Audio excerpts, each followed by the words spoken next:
On apprend à vivre, on apprend à respirer l'air, à voir ses enfants, à retrouver le rythme de la vie, mais dire comment on va, on est toujours un peu entre les deux, entre les ténèbres et la lumière. Vous n'avez pas encore réalisé que vous aviez retrouvé la lumière? Pas du tout, pas du tout. C'est encore très difficile.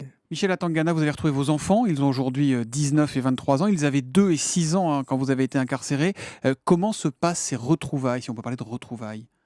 Un déchirement total. Pour moi, j'ai quitté les enfants, ils ont perdu leur père, ils ont retrouvé malheureusement un grand-père et moi j'ai trouvé les adultes.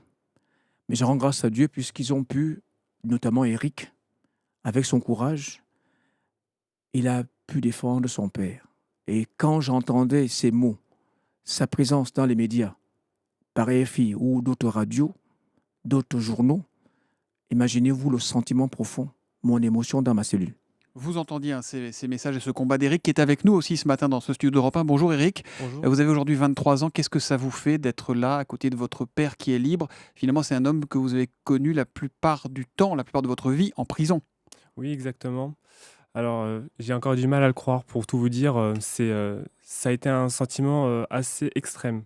Enfin, voilà, pendant tant d'années, on a discuté au téléphone, on s'est envoyé des messages, on s'est battu, énormément battu. C'est comme il l'a dit, on a passé des moments extrêmement difficiles, notamment avec, les recondamnations, toutes les procédures judiciaires qui étaient en cours et voilà, l'image que j'ai encore, c'est, le moment où, il rentre dans la salle où on doit se voir et je vois sa main et là, à ce moment-là, je me dis: «Ça y est, c'est enfin fini».